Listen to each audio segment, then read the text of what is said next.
comic books, cause I don't wanna look at nothing. This world's too much. I swallowed all I could.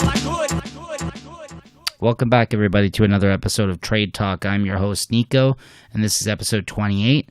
And this is the Late Tapes, Vol.4, the fourth episode of these episodes I'm bringing out right now over the last couple weeks as I try to catch up on my backlog of books after basically going on hiatus for almost 2 months into the new year.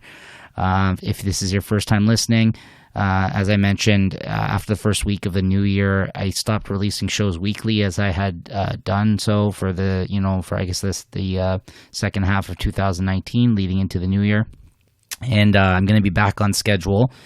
Last weekend, this week, I've been releasing like 3 to 4 new episodes, basically just going through the backlog of all these books that I read during that period of time that I wasn't recording. So we'll be back on schedule after this next week, going to, probably on the third week of doing these late tapes after dropping almost 9 to 10 episodes. It's looking like I'm going to be back on track as if I never left.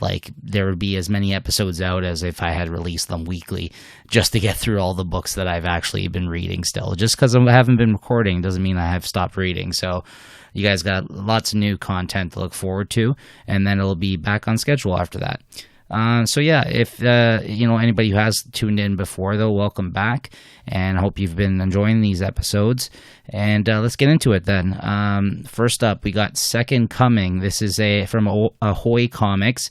They came out with another book I read. I can't remember if I talked about it on the show or not. I should have. It's The Wrong Earth. I think I did. And they have some good talent over there, some decent books so far. Not too many titles. It's a small publisher, but this one's written by Mark Russell, art by Richard Pace and Leonard Kirk, Andy Troy on colors. This one I quite enjoyed. I mean, I've talked about Mark Russell a bunch on this show. I've pretty much checked out. I'll check out anything he kind of writes at this point. He's just a writer, I think, that's gained my trust, kind of a new, fresh voice in comics over the last couple of years, different voice. And, so I seen his name on this, and I don't really care about the publisher that it's coming out from. Not that Ahoy has been bringing out bad things, at least from the 2 offerings from them so far that I have read. I've actually quite enjoyed what they've put out. So Second Coming, I really liked it. This is Volume 1. I don't know if they're going to come back to this series. They very well could, but he's already writing another book for them called, I think, Billionaire Island, that's just started coming out. Unless these artists are trying to take the time to draw the next arc of this was actually famously a book that was supposed to go to Vertigo, or whatever was left of Vertigo, before they actually announced that they were canceling the line and just flipping it and changing it into Black Label, essentially, and giving everybody different imprints over at DC Comics. So around that time, they had first announced this coming out of some sort of new wave of books, and then that never actually happened. For many of them, if any, and then shortly after that, they basically said they're doing away with the Vertigo imprint. So, I'm glad it came out. I really enjoyed this. Basically, this is a story about Jesus Christ, God's Son, coming to Earth years after humans killed him, on the cross. As we've all been told, and I guess God got fed up of Earth and what they did to his son, and was very vengeful as a result of what had happened, and wouldn't allow him to go back. So he was kind of just watching from up in heaven how things kind of progressed. So then one day, this superhero character that's in this, he says he commands Sunstar is his name, basically to accept Jesus as his roommate, as he teaches him things, teaching him how to use his power more, try to be more forceful, more like him, like a superhero, and he's, I guess, been watching over him, and this character, this Sunstar character, is essentially like a Superman-esque type character in this story, and probably the most powerful being on Earth. So God went to him to watch over his son. So this just chronicles that time, at this time when he's on Earth, with him, and kind of the trials and tribulations that they go through, either dealing with Sunstar's personal life, or Jesus is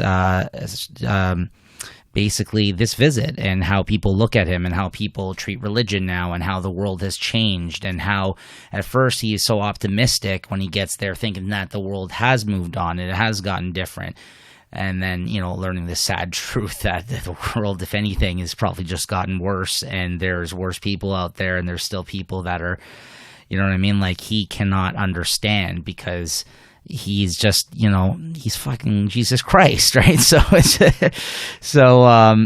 as you go through this, Sunstar is kind of pretty wrapped up in his own kind of issues, whether it be marital issues with him and, his girlfriend I guess it's his wife. They're together in this. I don't know if it's his girlfriend or his wife, but they're trying to have children. And that's basically just hasn't panned out well. And he goes to almost like an AA type thing, more like I think for heroes, like a Heroes Anonymous kind of thing, which the idea has already been kind of done before, but I guess one where they go and talk about their problems essentially. And Jesus basically just follows him around for the first little bit in this, and there's a lot of critique on religion and humans and society, as Mark Russell does such a great job doing. The devil's in this. If you're used to his scathing satirical humor that he kind of has brought to other books that he's done, I definitely think that you guys should check this out, as long as you're not offended easily by things to do with religion or commenting on religion. Even me, I'm not a very religious person, I wouldn't say, and I don't know too much about, there's probably some jokes in here that were religion based that maybe went over my head. I wouldn't say that I was confused by anything in the book, but there's just his brand of comedy. It's smart, it's clever. He definitely knows this material that he's talking about in this. It was interesting to see that parallel of the religion against kind of against superheroes, which are pretty much are people's gods in these comic books, but aren't, right? So he really has no stake in that kind of, from that perspective in it, right? And in this, Jesus Christ, he sees the I'm just going to use this word here to describe the types of people. There's the actual God Hates Fags group. It's an actual group of people that protest, homosexuals, right? These are real people that exist. And basically Jesus encounters one of them, and there's a disagreement of sorts. Nothing where he was kind of against gay people or anything like that, but something gets taken the wrong way when he's conversing with somebody, and he comes off looking like the bad guy, and then some cop oversees this and then ends up arresting him, and then he ends up in prison talking to some dude who's just a mess. His whole life's a mess, and he's trying to enlighten him and try to show him a new path, a new way, and he's trying to get his flock back together, essentially a new group of people to listen to him, because this Jesus Christ has come back. He's risen again, he's back on earth, and trying to give it a second chance. And meanwhile, God is in the background, and the devil encounters Jesus, and he thinks he's trying to sway him into doing something bad because he's the fucking devil. But meanwhile, the devil is trying to tell him the truth, tell him how pissed off his father was about what happened last time, and if he screws up this time, he's going to destroy the earth. He's going to basically wipe them out of existence, and they're going to cease to be as a result of them mistreating his son once again, and that he was a mistake for him to make them.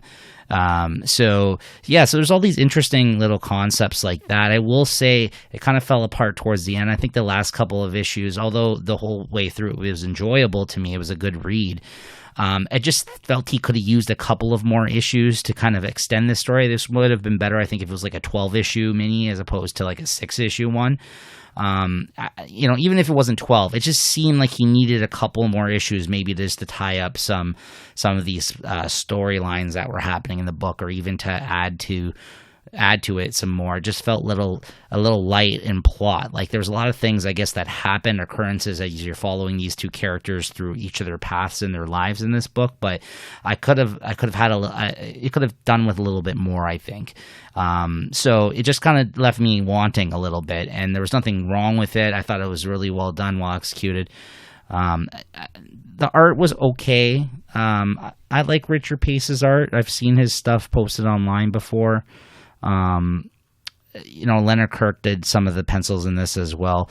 I will say, like, I don't want to say that some of the pages looked rushed, but like some of them were like, there's characters in the background that looked kind of incomplete, if anything, like, purposeful or not in the way that he drew them. A lot of them just look kind of very like pencil scratchy, like rough, like pencils, like with ink work over it.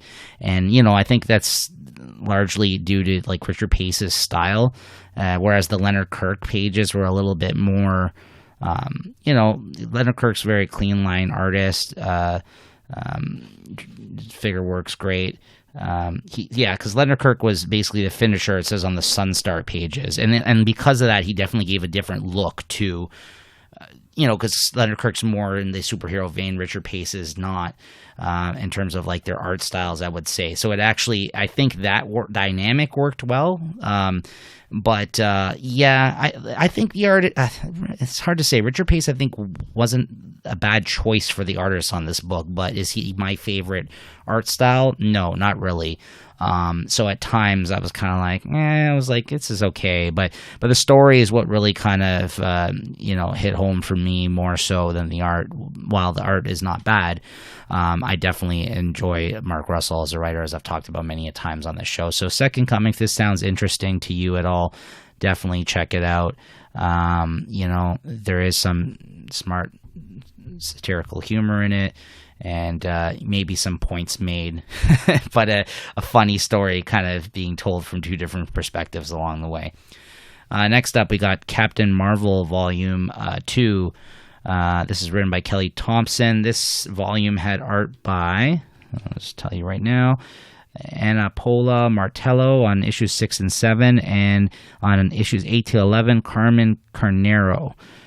Tamara Bonvillain on art, on colors. I like this volume a lot more. I know we talked about volume 1 on the show here as well. I've also talked about Kelly Thompson, how I think she's got a great knack for dialogue, how she's a great writer, everything I've kind of really been checking out that she's been writing and catching up on over basically the whole time I've been doing this Trade Talk show.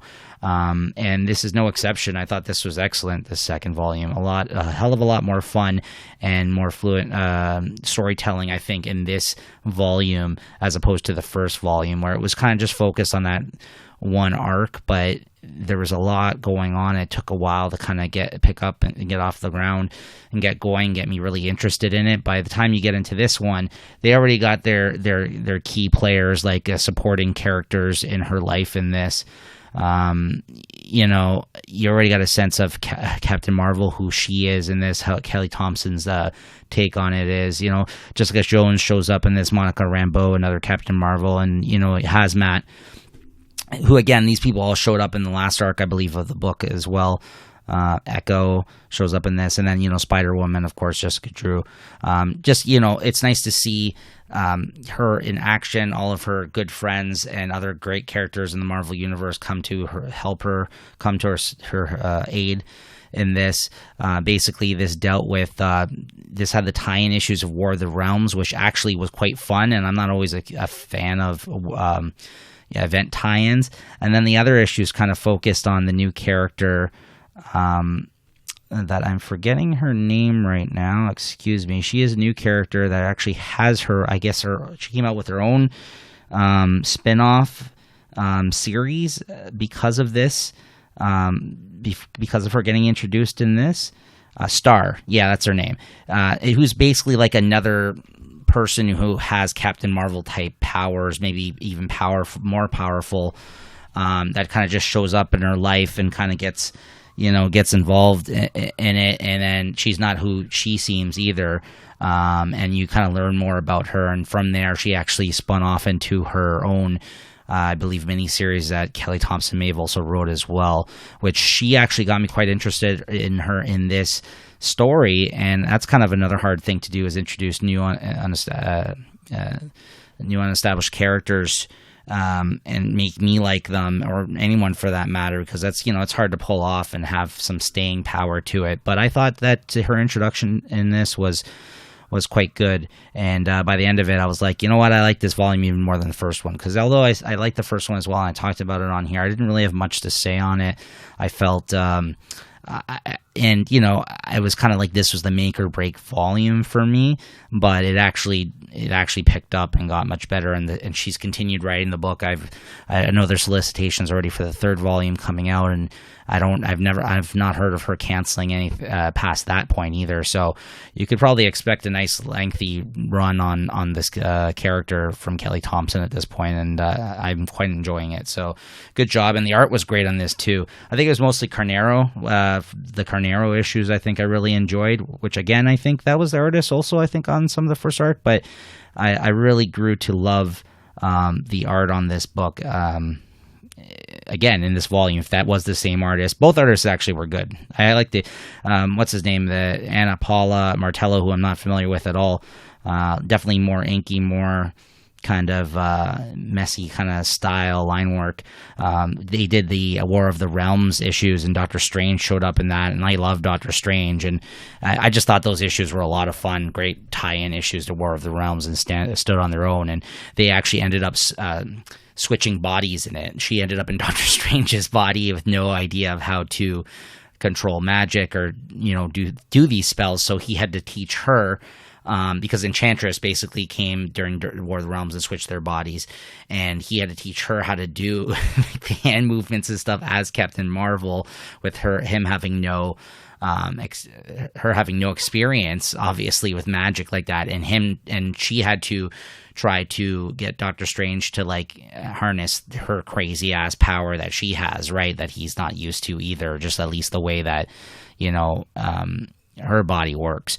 And obviously there was those funny Freaky Friday kind of hey, don't touch my body kind of jokes, you know what I mean, because he's in a woman's body, and this kind of things that come up whenever you get this switcheroo kind of body switch type stories. And it's something we've seen ton in movies and in comics, I'm sure too, plenty of times, but it's still nevertheless was very fun to read. And then last but not least, we got Die Volume 2, written by Kieran Gillen, art by Stephanie Hans. This was great too. I loved the first volume of Die, which was basically a story about 5 friends in a fantasy Dungeons and Dragon-esque type world that basically get brought into this game, almost like a Jumanji meets it, almost like how they all come together as adults for an experience that they experienced as kids. And I guess that's also like Jumanji in a sense too, because Ron Williams' character, he was an adult, but he aged in the game, and then the girl that he knew came back as an adult and all that kind of thing. So yeah, that's basically what it is, but with a Dungeons and Dragons role playing game, and it's very high fantasy. And I wasn't sure I was going to dig this, and to be honest, I have never really also loved everything Kieran Gillen has done either. Not that I don't think he's a great writer, but sometimes some of the ideas on the books that he's done have lost me or gone over my head, or I felt like I was too stupid to understand. So, to be honest, things he's done, where I've heard from other people, it's just brilliant. And, I just didn't understand it because I don't have a history for Brit pop and stuff like that. But there's things like the book him and Jamie McKelvey did before Wicked and the Divine, Phonogram. He did 3 volumes of that, right? And I tried it out, and I was completely fucking lost on that book. I just felt it came off very pretentious, and and whether or not he meant to have it feel that way, I just guess it just wasn't for me. Like, honestly, it was not a book for me. Because there's a lot of people that really enjoy it, and maybe that's because they have I've told you have to really know your Britpop and stuff like that, because a lot of it has to do with that. But it was again lost on me. Just did not enjoy it. But yeah, I've liked a lot of other things that he's done, though. I mean, and this, I'm not familiar with Stephanie Hans as an artist, although she's got a very interesting style. I would say this is unlike kind of anything else, any other style of art that I'm currently reading in books. It's got like a, I don't know, like kind of like a loose, although almost like photorealistic, almost painterly art style. I don't know how she's, like, what kind of, like, if this mixed media, like if it's digital or it's, because I think she's doing the colors on this too, because it's almost just like this painted artwork, but it's very, it kind of pops out. It stands out on the page. It's interesting looking, and it's also kind of photorealistic as well, to where you think it might be like digital or something like that. There's a designer to the book, Ryan Hughes. Clayton Cowles is the letterer. There's a guest color artist on, it says issue 9, pages 8 to 18. So yeah, I believe she does her own colors on this. At least that's it has no indication otherwise. So I believe it's all her. Yeah, it's great. It's good looking art, and I'm not usually into, like, I don't know, fantasy like on this level. But I dig this. I like the voices of the characters in this. I like the scenario that they're currently in. Basically now, after the first arc, the first 5 issues, this volume 2 collects issues 6 to 10. After the first volume, where they did get sucked in the game, they had to overthrow their friend who essentially became the evil character that had brought them all back, and he had to kind of be taken down. Actually, it looks like there's 6 friends. I wasn't including him because you see the 5 on the cover here, but he is not actually on the cover with the other 5. So then in this, at this point, they've continued to stay there after they felt the game was over, like, because they took out their friend, but they're still stuck in this game, in this fantasy world that they're kind of playing out at this point, and they're all kind of dealing with, like, their inner selves, like their thoughts and the problems that they were facing in the real world are kind of playing out in their heads here. And they're trying to work through those issues, each one of them their own set of unique problems that they came to this world in, as they're all adults now and they've moved on with their lives, but at the same time they're trying to make their way through this world, make allegiances, pair up with each other, like almost like teams. By the end of this, it seems like, because this volume's called Split the Party, and that's essentially what happens. It seems like they're almost on opposite sides now by the end of this. That guy that they took down in the first one, their friend who was like the evil character who basically, claimed that he stayed there and created like a lot of this shit after they had gone. He's imprisoned in this book. Like, he's basically locked up in a cage for most of it, except for one point where he encounters a couple of them and he's shit talking them from his from his cage that they have him locked up in. But he's kind of, by the end of this, he's still there. And the other ones are, they're exploring the world and they're playing the game, and they're not in all agreeance of all this. And you found out some of the origins of how this world actually came to be. It existed before they had gotten there. Even though, like, that guy claimed he created a lot of things, but how could have something existed even before him being there, right? And to continue the game going on. So you actually found out the origins of how this game came together. And it was some fantasy writer herself that, I guess, with her other siblings, they had created this kind of this world building of this whole fantasy world and somehow brought it to life. And I don't want to spoil everything. You kind of get into all that, and still some things are still playing out in the pages of this that even I haven't worked out exactly in my head, or maybe that I'm not 100% getting. So I don't want to get into it any further, but it's just really good. I like the characters; they're all very unique. They all have Karen Gillan has given them all very good voice, and it feels like something familiar that I've seen in other kind of media, other movies or TV and stuff like that. So I think if you're a fantasy fan, I think if you're a Dungeons and Dragons fan, I think if you're a fan of just good comics, then you need to be reading this Die Volume 2 by Kieran Gillen, brought to you by Image Comics. Great series, definitely the best thing I've read from him in quite a while. I know everybody was fans of Wicked and the Divine, which I also liked a bit. It kind of fell off, about halfway through the run, but I may revisit it and read it at some point in its entirety. But for now, between this and another book I hope to read in a few weeks when the first volume comes out that I've heard a lot of good things about.